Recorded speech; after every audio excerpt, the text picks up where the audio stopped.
दोस्तों स्वागत है आपका अपने YouTube चैनल पे। आज की हम वीडियो में बात करेंगे कि माध्यक कैसे निकालें। क्लास 10th का ये मोस्ट इम्पॉर्टेंट प्रश्न है जो कि एग्ज़ाम में 3 तरह के प्रश्न पूछे जाते हैं। एक तो होता है माध्य, एक होता है बहुलक, एक होता है माध्यक। ठीक है, तो हमने बहुलक के ऊपर ऑलरेडी ही एक वीडियो बना दी है, तो आप हमारे चैनल पे जाके चेक कर सकते हो कि बहुलक कैसे ज्ञात करते हैं। तो आज की हम वीडियो में बात करेंगे कि माध्यक कैसे निकालें। तो जो कि बोर्ड एग्ज़ाम में 4 नंबर का क्वेश्चन आता है, तो क्लास 10th वाले स्टूडेंट इसको ज़रूर देखें। और अभी तक हमारे चैनल को अगर आपने सब्सक्राइब नहीं किया है तो सब्सक्राइब करके रख लीजिए, ताकि आगे भी आने वाली ऐसी इन्फॉर्मेशन वीडियो आप तक सबसे पहले पहुंचे। तो बिना टाइम वेस्ट किए हम वीडियो को करते हैं शुरू। तो वीडियो के लास्ट तक बने रहना ताकि आपको माध्य की अच्छी तरह से संपूर्ण जानकारी मिल सके। तो सबसे पहले आपके पास क्वेश्चन में लिखा रहेगा कि कक्षा के 40 छात्रों का माध्यक निकालें। क्या बोला गया है कि कक्षा के 40 छात्रों का आपको माध्यक निकालना है। तो आपके पास एग्ज़ाम में 2 कॉलम इस प्रकार से दिए रहेंगे ऑलरेडी ही। ठीक है, तो आपके पास लिखा है भार केजी में, ये आपके पास लिखा हुआ भार केजी में, यानी कि 30 से 35 किलो के भार के बीच में 5 स्टूडेंट है। ये बारंबारता में जो लिखे हैं ये हैं स्टूडेंटों की संख्या, ये 5 स्टूडेंट हैं। और ये जो भार वाला कॉलम है इसको हम बोलते हैं वर्ग अंतराल। क्या बोलते हैं? वर्ग अंतराल। तो आपको यहाँ पे आप लिख सकते हो इसको क्या बोला जाता है? वर्ग अंतराल। ठीक है, वर्ग अंतराल बोला जाता है। और अगले वाला कॉलम जो है इसको बोला जाता है बारंबारता, जो कि आपके सामने ऊपर ऑलरेडी ही लिखा हुआ है बारंबारता। इंग्लिश में इसको बोलते हैं फ्रीक्वेंसी। क्या बोलते हैं? फ्रीक्वेंसी, जिसको हम एफ से डिफाइन करते हैं। ठीक है, और ये अगले वाला कॉलम जो होता है तीसरा कॉलम संचयी बारंबारता, इसको आपको खुद बनाना पड़ता है। 2 कॉलम ऑलरेडी एग्जाम में दिए रहते हैं। ठीक है, संचयी बारंबारता आपको खुद बनानी पड़ती है। इसको हम शॉर्ट फॉर्म में इंग्लिश में बोलते हैं कम्युनिटी फ्रीक्वेंसी। क्या बोलते हैं? Community frequency. CF से डिफाइन करते हैं। किससे? CF से डिफाइन करते हैं, कम्युनिटी फ्रीक्वेंसी कहते हैं। ठीक है, तो आपके पास मैंने क्या बोला, 30 से 35 किलो के भार में 5 स्टूडेंट हैं और 35 और 40 किलो के भार के बीच में 8 स्टूडेंट हैं। तो इस प्रकार से स्टूडेंट की संख्या दी रहती है। और जब आप इन्हें ऐड करोगे, ये जो फ्रीक्वेंसी में स्टूडेंट की संख्या है, जब आप इसे ऐड करोगे तो आपके पास टोटल सम जो आएगा वो 40 आएगा। क्योंकि आपके पास ऑलरेडी क्वेश्चन में कह रखा है कि कक्षा के 40 छात्रों का माध्यक निकालें, तो इनका जो सम होगा वो 40 ही होगा। चाहे आप ऐड करके देख सकते हो। अब हम आगे ऐड करके भी इनको बताएंगे। यह संचयी बारंबारता आपको कैसे निकालनी है, आइए इसके बारे में जानते हैं। सबसे पहले बारंबारता में ये जो 5 लिखा हुआ है, इसको आपको एज इट इज़ इसी नंबर को आपको सेम दूसरी साइड लिखना रहता है, CF वाले कॉलम में, संचयी बारंबारता में। उसके बाद आपको ये जो 5 आया, इसको अब नीचे की तरफ ऐड करते चलना नीचे वाले नंबर के साथ। 5 + 8 कितना होता है? आप बोलोगे कि 13 होता है, तो आपको यहाँ पे लिख लेना है। 13 + 6 कितना होता है? आप बोलोगे कि 19 होता है, इसको आपको यहाँ पे लिख लेना है। 19 + 4 कितना होता है? 19 + 4 होता है 23। ठीक है, 23 + 7 कितना होता है? 23 + 7 होता है 30। और 30 + 10 कितना होता है? तो आप बोलोगे कि होता है 40। तो आपके पास ये जो लास्ट में आया 40, यही इसका क्या है? टोटल सम है। यही टोटल सम है, जो कि मैंने ऑलरेडी ही बोला कि इन जब स्टूडेंट को सभी को एक साथ इकट्ठा आप ऐड करोगे तो आएगा 40। तो ये जो 40 आया, ये क्या होता है? n का मान होता है, यानी कि नंबर ऑफ स्टूडेंट टोटल है 40। ठीक है, ये तो क्या आ गया? n का मान आ गया। अब आपको संचयी बारंबारता भी आपको बनाने आ गई होगी कि कैसे बनाते हैं। ठीक है, तो आपको इस प्रकार से ये पहले संचयी बारंबारता बनानी है। अब आपको एक छोटा सा सूत्र याद रखना है, जिसके अकॉर्डिंग आपको क्वेश्चन को इसको हल कर सकते हो। तो आइए जानते हैं सूत्र के बारे में। ठीक है, तो यहाँ पे लिखोगे आप माध्यक। आप माध्यक का सूत्र लिखोगे, क्या होता है? L प्लस ब्रैकेट में n/2 और माइनस CF और डिवाइड में F और ब्रैकेट बंद और मल्टीप्लाई H।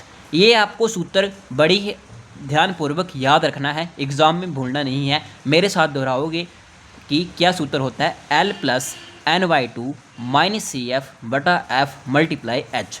क्या होता है? L + n/2 minus CF divide में F मल्टीप्लाई H। इस प्रकार से आपको सूत्र को याद रखना है। अगर आपका सूत्र याद होगा तो आप बड़ी आसानी से क्वेश्चन को हल कर सकते हो। अब आपके मन में एक बात आ रही होगी कि सूत्र तो आपने याद कर लिया, अब आप इसका मान भी पता होना चाहिए जो सूत्र में यूज़ हुआ है। इसका अभी आपको मान कैसे पता करने, आइए जानते हैं उसके बारे में। ठीक है, तो आपको क्या करना है, सबसे पहले आपको n/2 का मान पता करना है, क्योंकि आपको पूरी कॉलम में आपको n का मान आपको दिख रहा है। क्या है, n का मान 40 है। तो यहाँ पे लिखोगे आप n बराबर कितना है 40।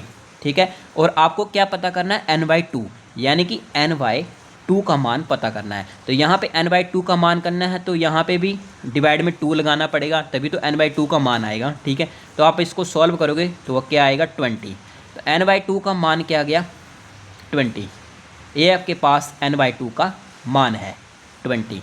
ये जो आपके पास n/2 का मान 20 आया, ये आपके पास एक VIP नंबर बन चुका है। इस नंबर को आपको बिल्कुल ध्यान से रखना है कि जो भी n/2 का मान आएगा वो आपका एक किस्म का VIP नंबर होगा, जिसको आपको ध्यान रखना है। ये जो 20 आया ये आपका VIP नंबर है n/2।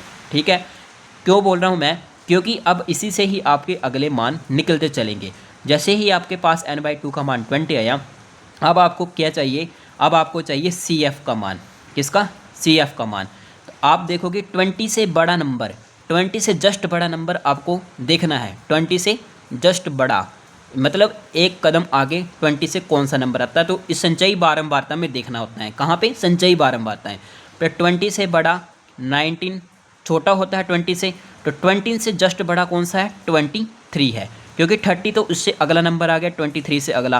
क्योंकि इस कॉलम में देखना आपको, ये नहीं है कि काउंटिंग के हिसाब से देखना है, कॉलम में देखना है कि 20 से जस्ट बड़ा कौन सा है। तो आप बोलोगे 20 से जस्ट बड़ा है 23।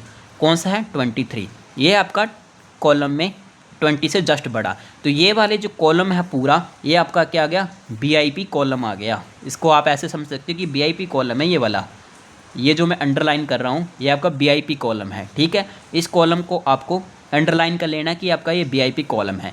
ये जो 23 और ये 4 और ये 45 और 50, ये जो आपका आया टोटल, ये आपका VIP कॉलम है। अभी इसी में आपको मान पता करने हैं। तो आपका ये जो F है बारंबारता, इसमें F का मान क्या आ गया आपका 4। क्या आ गया 4 आ गया, क्योंकि ये आपका मैंने बोला VIP कॉलम है, तो इसी में आपके मान आ जाएंगे। तो F का मान क्या आया, यहाँ पे लिख लेते हैं हम, F का मान आ गया आपका 4। क्या आ गया, F का मान 4 आ चुका है। ठीक है, उसके बाद आपका चाहिए अब आपको CF का मान।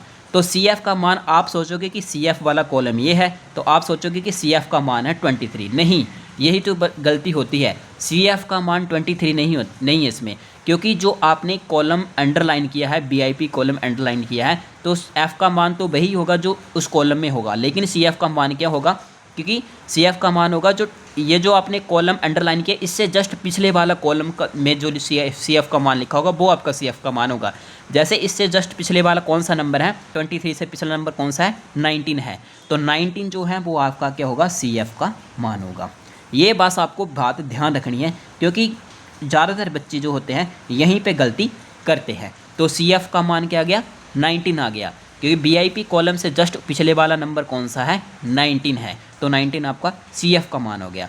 n/2 का मान भी आ चुका है जो कि फॉर्मूले में है, CF का मान भी आ चुका है जो कि फॉर्मूले में है 19 के पास, F का मान भी आ चुका है जो कि फॉर्मूले में 4 है। ठीक है, अब आपको चाहिए H और L का मान। ठीक है, तो L का मान यानी कि L का मतलब होता है लोएस्ट यानी कि मिनिमम नंबर, लोएस्ट। तो इसमें कॉलम में ये जो वर्ग अंतराल होता है इसी में देखना होता है 45 और 50 क्या है, वर्ग अंतराल में 45 और 50 में सबसे छोटा नंबर कौन सा है, 45 है या 50 है।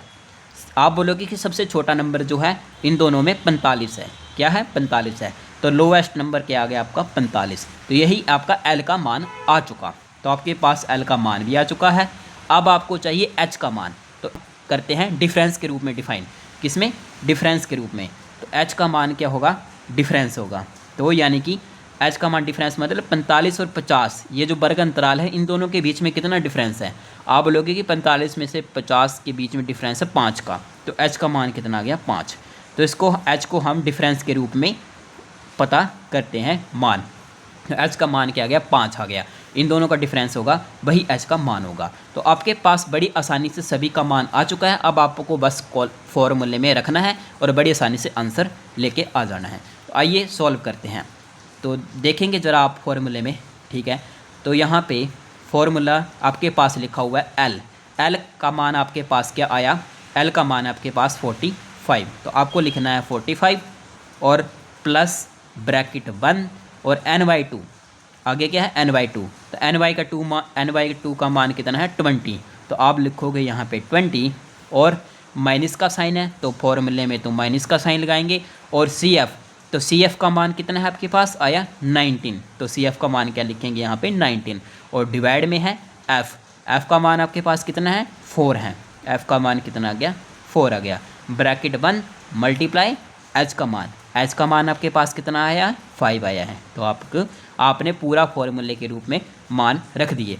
आइए अब इसको सॉल्व करते हैं बोर्ड मास रूल के अकॉर्डिंग। किसके अकॉर्डिंग, बोर्ड मास रूल के अकॉर्डिंग। तो आइए इसको सॉल्व करके देखते हैं कि क्या आंसर आता है। लिखेंगे 45 प्लस, पहले बोर्ड मास रूल के अकॉर्डिंग ब्रैकेट के अंदर जो होता है उसको सॉल्व किया जाता है। तो 20 में से 19 को माइनस करेंगे तो आपके पास क्या आएगा 1 और डिवाइड में है 4, ठीक है, और मल्टीप्लाई है 5। क्या है, मल्टीप्लाई है 5। उसके बाद बोर्ड मास रूल के अकॉर्डिंग मल्टीप्लाई वाले को सॉल्व करेंगे पहले, ये नहीं है प्लस वाले को सॉल्व करेंगे, पहले मल्टीप्लाई वाले को।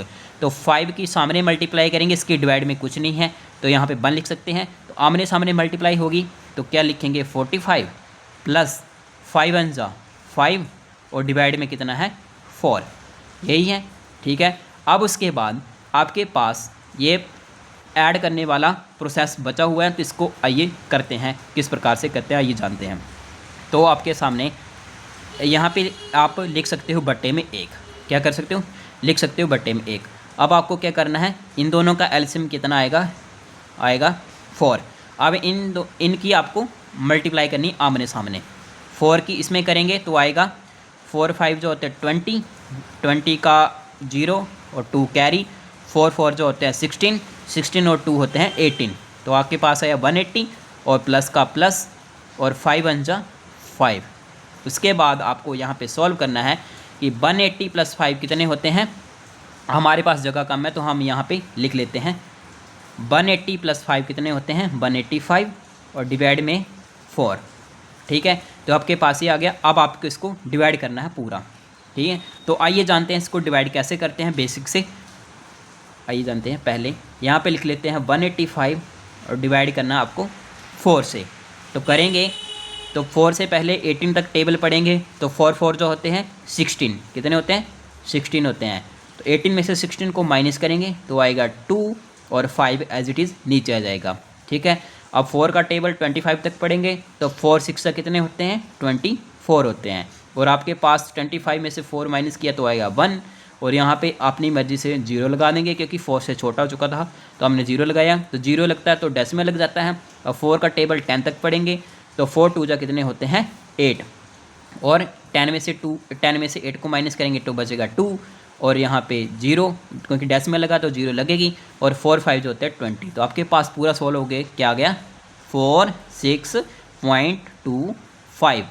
ये आपके पास क्या आ गया माध्यक, ये आपके पास क्या आ गया माध्यक। तो यही आपका राइट आंसर है 46.25। अगर आपको कोई भी डाउट होता है कि माध्यक का यही आंसर है तो आपको कैसे पता करना है कि यही आंसर है। तो ये जो नंबर आता है माध्यक, ये हमेशा आंसर जो आएगा आपका वो जो वर्ग अंतराल जो आपने अंडरलाइन किया हुआ है, जो मैंने आपको BIP नाम से अंडरलाइन करवाया था, इन दोनों वर्ग अंतरालों के बीच में ही नंबर आएगा माध्यक वाला। 45 और 50 के बीच में ही आता है 46.25। तो इसका मतलब आपका ये राइट आंसर आ चुका है। तो इसी प्रकार से आपको माध्यक के क्वेश्चन को हल करना है। अगर आपको हमारी वीडियो से कुछ नया सीखने को मिला तो अपने दोस्तों को शेयर कीजिए और ऐसे इंटरेस्टिंग वीडियो के लिए हमारे चैनल को सब्सक्राइब करके रख लीजिए। तब तक के लिए बाय।